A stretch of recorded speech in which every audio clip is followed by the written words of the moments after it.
یہ جو اب جس دن آج ہم بیٹھے ہیں، آج کا دن، کل کا دن، پرسوں کا دن، یہ وہ لوگ جو حج ادا کرنے گئے ہوئے ہیں ان کے لیے نہایت اہم دن ہے. ان کی عبادتوں کا ایک سلسلہ جو ہے وہ شروع ہو چکا ہے. اللہ تعالیٰ ان سب کے حج کو قبول و منظور فرمائے. مگر وہ لوگ جو حج ادا نہیں کرنے گئے، جنہوں نے انشاءاللہ آنے والے دنوں میں حج کرنے جانا ہے، اللہ تعالیٰ نے انہیں بلانا ہے، ہم سب کو اللہ تعالیٰ بلائے. وہاں پہ ان لوگوں کے لیے یہ دن کتنے امپورٹنٹ ہے عبادت کے حوالے سے، روحانی اعتبار کے حوالے سے، یہ بیان کیجیے گا. بسم اللہ الرحمن الرحیم. یوم عرفہ جو ہے جس دن حج ہوتا ہے، یہ وہاں حج جو ہے وہ کل ہوگا. ٹھیک ہے. تو ہمارے ہاں یوم عرفہ جو ہے پرسوں ہے، یعنی اتوار کے دن ہے. ٹھیک ہے. سرکار دو جہاں صلی اللہ تعالیٰ علیہ وسلم سے پوچھا گیا، کیونکہ آپ نے فرمایا کہ اللہ تعالیٰ سب سے زیادہ اپنی کائنات میں جس دن لوگوں کو بخشتا ہے، معاف کرتا ہے، وہ دن یوم عرفہ کا ہے. پوری کائنات اتنے زیادہ لوگ کبھی نہیں بخشے جاتے پورے سال میں جتنے اس دن بخشے جاتے ہیں. صحیح. تو حضور سے عرض کی گئی یا رسول اللہ کیا یہ عرفات کے میدان والوں کی فضیلت ہے؟ تو فرمایا نہیں، یہ پورے عالم کے لیے ہے. سبحان اللہ. تو ہمیں ان دنوں میں کیا کرنا چاہیے؟ ان دنوں میں روزے کے ساتھ دن گزارنا چاہیے. ٹھیک ہے. کیونکہ حدیث پاک سے ثابت ہے کہ اللہ تعالیٰ کی بارگاہ میں یہ 10 دن جو ہیں، چاند نظر آیا اس دن سے لے کر عید کے دن تک 10 دن، آقا فرماتے ہیں اللہ تعالیٰ کی بارگاہ میں یہ دن ایسے ہیں کہ پورے برس میں ان دنوں کی عبادت سے بڑھ کر کسی دن کی عبادت کا مرتبہ اتنا بڑا نہیں ہے. ان تمام دنوں سے سال بھر کے تمام دن کو ایک طرف، یہ 10 دن ایک طرف. پھر فرمایا کہ اس کے ہر دن کا روزہ ایک سال کے روزے کے برابر. اور یہ 10 راتیں جو ہیں جس کی قسم اللہ تعالیٰ نے یاد فرمائی قرآن پاک میں، اس کی ہر رات کا مرتبہ، قیام کا مرتبہ شب قدر کے برابر ہے. سبحان اللہ. یعنی آپ سوچیں کہ رمضان شریف میں ایک شب قدر تلاش کرنی ہے نا. جی ہاں جی ہاں. لیکن ماہ ذوالحجہ میں 10 شب قدر کا اعلان پہلے سے کر دیا کہ ہر رات کا قیام جو ہے وہ شب قدر کے برابر ہے.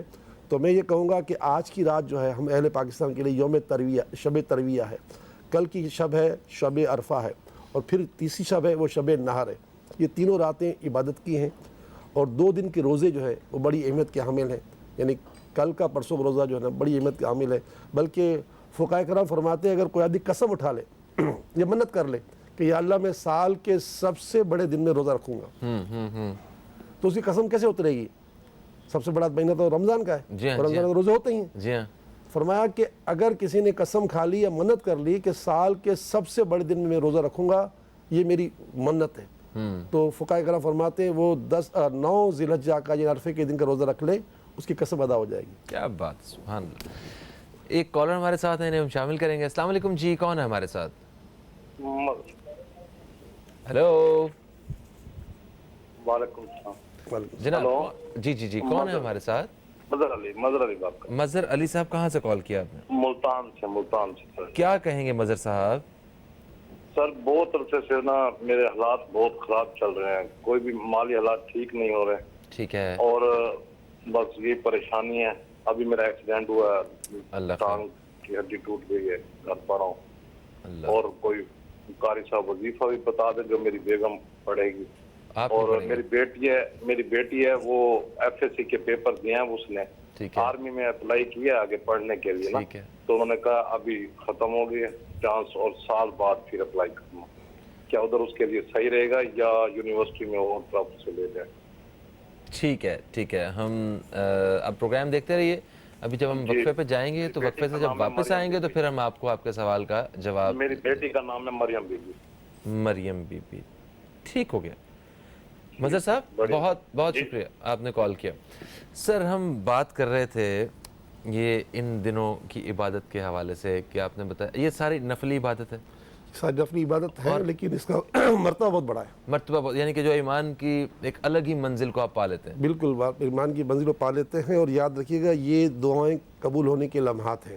ٹھیک ہے. اب دیکھیں نا، اب جیسے مظہر صاحب نے بھی کال کی، اب ان کے ملٹیپل مسائل ہیں. ایک تو ان کی تنگ دستی ہے، دوسرا ان کی ٹانگ ٹوٹ گئی ہے، تیسرے بچی کا داخلہ نہیں ہوا. جی ہاں. تو ہم ایک اجتماعی مسائل میں گھرے ہوئے ہیں. تو ہمارے پیارے نبی نے ہمیں یہ سکھا دیا کہ الدعاء سلاح المومن، دعا مومن کا ہتھیار ہے. اس ہتھیار کو استعمال کریں. اور آپ نے فرمایا کہ دیکھیں میری بیوی وظیفہ پڑھ لے گی، تو دیکھیں وظیفے میں اب قرآن پاک جو ہے اس کے لیے وضو ضروری ہے. جی ہاں. لیکن وظائف پہ وہ ضرور نہیں ہوتے. جیسے ہم نے کہا یا اللہ ہو یا رحمان ہو یا رحیم پڑھتے رہیں, یا حی ہو یا قیوم پڑھتے رہیں, تسمیہ شریف پڑھتے رہیں, سبحان اللہ بحمدہ پڑھتے رہیں. اس سے ضروری نہیں ہوتا. تو اگر کوئی آدمی بستر پڑا ہوا ہے, وضو نہیں بھی کر پاتا, تو وہ الحمدللہ یہ پڑھ سکتا ہے کہ مسلمان تو پاک ہے نا. صحیح. تو مطلب کہنے کا ہے کہ یہ ہے کہ ان سے فائدہ اٹھا یہ خود بھی پڑھ سکتے ہیں, خود پڑھنا چاہیے, آپ کا کہنے کا بالکل. ہاں بالکل. دیکھیں سب سے بڑی وجہ یہ ہے کہ ہم جب اللہ کا ذکر نہیں کرتے نا تو ہمارے دل جو ہے مردہ ہو جاتا ہے. اللہ تعالیٰ فرماتا ہے الا بذکر اللہ تطمئن القلوب, کہ اللہ کا جو ذکر ہے وہ دلوں کو اطمینان بخشتا ہے. تو اگر ہم جتنا ذکر خداوندی کریں گے اتنا دل ہمارا بے چینی سے باہر آئے گا اور دلوں میں سکون ہوگا, خوشی ہوگی. یعنی کم کمانے والا بھی خوش ہوگا, بے اولاد بھی خوش ہوگا, بے رشتہ خوش, اس کا دل میں یقین ہوگا میرا پروردگار مجھے پالنے والا, میرے مسئلے حل کر دے گا. جتنا ذکر سے دور رہیں گے اتنی ہماری بے چینی بڑھے گی, اور یہ ذکر الہی سے دور رہنے کی وجہ سے انسان خودکشی کرتا ہے. بالکل صحیح. اچھا سر, دعا کے حوالے سے بات کر رہے تھے ہم نے کل بھی دعا کے بارے میں بات کی, اور ایک سوال رہ گیا تھا, وہ اچھا ہوا ابھی بات ہوئی تو اس پہ بات کرتے ہیں. سر دعا کس سے کروانی چاہیے؟ ایک یہ, کیونکہ ہمیں تو جو سب سے بڑی شیلڈ جو دعا کے حوالے سے ہمیں نظر آتی ہے وہ تو ماں کی دعا, ہم نے جو سنا ہے. تو پھر یہ بھی ہم سنتے ہیں کہ دعا اگر آپ کے لیے کوئی اور کرتا ہے تو اس کی فضیلت اور زیادہ ہوتی ہے, اس لیے آپ بھی دوسروں کے لیے دعا کریں. تو ذرا اس بارے میں تھوڑا سا بیان کیجیے. دیکھیں یہ بالکل سے طے شدہ بات ہے کہ ماں کی دعا کا بہت بڑا مرتبہ ہے. باپ کی دعا کا تو میں نے حدیث پاک کو سنائی تھی کہ باپ کی دعا کا مرتبہ ایسا ہے جیسے انبیاء کی دعا امت کے لیے. اچھا, اللہ تعالیٰ کے رسول صلی اللہ علیہ وسلم نے دعا کے اوقات بتائے ہیں جس پہ دعا قبول ہوتی ہے, لیکن یہ آپ نے کہا کس سے دعا کروائی جائے, تو یہ جو صاحب مزار ہوتے ہیں نا, اللہ کے اولیاء, جی جی جی, ہم دیکھتے ہیں امام شافعی علیہ رحمہ, 4 امام ہیں نا, جی جی, حنفی شافعی مالکی. امام شافعی خود فرماتے ہیں مجھے جب بھی کوئی حاجت پیش آتی تھی تو میں امام اعظم کے مزار پہ جاتا تھا اور وہاں جا کر 2 رکعت نماز اللہ کے بارگاہ میں پڑھتا تھا اور ان کے وسیلے سے دعا مانگتا تھا. کیونکہ یہ اللہ کے جتنے اولیاء اللہ ہیں, یہ جتنے بھی ہیں, یہ سب دنیا سے جانے کے بعد ایسے نہیں گم ہو جاتے نہیں, ان کا الحمدللہ ان کی جو روح ہیں وہ اعلیٰ علیین میں چلی جاتی ہیں, اور پھر وہ پوری کائنات میں جہاں چاہیں سیر کرتی ہیں. ان کے اختیارات زندگی سے اور بڑھ جاتے ہیں. چنانچہ مطلب کہنے کا ہے کہ یہ اللہ کے اولیاء کے پاس جا کر دعا کروانا, یعنی اب وہ آپ سے بات تو نہیں کر رہے نا, لیکن آپ سے کہہ سکتے ہیں کہ یا عبداللہ شاہ غازی میرا مسئلہ حل کروا دیجیے اللہ سے, آپ کو اللہ تعالیٰ کی بارگاہ میں یہ کام دے رہا ہوں, آپ میرا کام کروا دیجیے. تو یہ کہنا بالکل عین شریعت کے مطابق ہے. صحیح. سر یہاں پہ ایک بڑا ایک اہم سوال ہے کہ ہم جتنے بھی اولیاء کرام ہیں ان کے جب ان کے مزار پہ جب جاتے ہیں ہم, تو وہاں جا کے دعا مانگنے کا جو صحیح طریقہ ہے وہ کیا ہے؟ کیونکہ اگر صرف الفاظ کے اوپر نیچے ہونے سے جو ہے نا وہ سارے معاملات بدل کے رہ جاتے ہیں. بہت آسان طریقہ ہے. سب سے پہلے تو جو ہے جانے کے بعد ہم سلام کر کے جائیں, ٹھیک ہے, اور 1 مرتبہ سورہ فاتحہ 7 مرتبہ سورہ اخلاص پڑھیں, ٹھیک ہے. پھر اللہ کی بارگاہ دعا کریں کہ یا اللہ یہ جو میں نے پڑھا ہے اس کا ثواب ہمارے پیارے آقا کو پہنچے, ٹھیک ہے, اور انبیاء کے ساتھ سارے امت کو پہنچے اور ان کو پہنچے, ٹھیک ہے. پھر اللہ کی بارگاہ دعا کریں یا اللہ تیرا یہ ولی جو ہے حضور داتا گنج بخش ہے, یا بابا فرید شکر گنج ہے, یا عبداللہ شاہ غازی, یا اللہ تجھے تیری بارگاہ دعا کرتا ہوں کہ ان کے صدقے, اچھا, ان کے صدقے مجھے اولاد دے دے, ان کے صدقے میرا یہ جو مسئلہ ہے اس کو حل کر دے. صحیح ہے, سمجھے. اور اگر یہ کہنے کے بجائے کوئی یہ بھی کہتا ہے کہ حضور داتا صاحب میرا یہ کام کروا دیجئے, جیسے ابھی میں نے آپ سے کہا فہیم صاحب میرا کام کروا دیجئے, تو آپ مجھے ڈانٹیں گے کیا؟ ڈانٹیں گے تو نہیں نا. تو ہو سکتا ہے کہ میری پہنچ زیادہ بہتر ہو جب اچھے کنیکشنز ہوں آگے جہاں سے کام ہونا ہے, تو ان سے براہ راست کہنے میں حرج نہیں ہے, لیکن احتیاط یہ ہے کہ بندہ کہے کہ یا اللہ تو داتا صاحب کے صدقے میرا کام کر دے. صحیح ہے, یہ طریقہ سب سے آسان ہے. ٹھیک. اچھا, ڈائریکٹلی ہم ان ہستیوں کے ساتھ کمیونیکیٹ کر سکتے ہیں؟ بالکل کر سکتے ہیں. انہیں کہہ سکتے ہیں کہ آپ یہ کام کریں یا کروائیں, کچھ طرح بات کر سکتے ہیں. آپ اپنی والدہ کو کہہ سکتے ہیں جن کی امی ابو انتقال کر گئے, آپ ان کی قبر جا کر جب آپ کہتے ہو السلام علیکم یا اہل القبور, یعنی سلام اس طرح کرتے جیسا زندہ میں کرتے. ہاں, تو وہ جواب دیتے ہیں آگے سے. ہاں, سلام کا تو جواب واجب ہو جاتا ہے ان سے. تو اب میرے آقا جب حضرت سید الشہداء کے پاس جاتے تھے, امیر حمزہ کے پاس, تو آپ ان سے اس طرح لوٹتے تھے, حدیث پاک کے الفاظ ہیں, جیسے کوئی آدمی زندے سے لوٹتا ہے. سبحان اللہ. سر ایک وقفہ ہے, وقفے سے واپس آتے ہیں. تو ہم نے یہ مظہر علی اور مریم بی بی کے سوال کے جواب بھی دینے ہیں اور نئے سوال بھی ہم نے شامل کرنے ہیں. دوستو کہیں مت جائیے, اب تک دیکھتے رہیے نیوز کیفے, دیکھتے رہیے. آپ سے ابھی تھوڑی ہی دیر بعد دوبارہ ملاقات ہوتی ہے.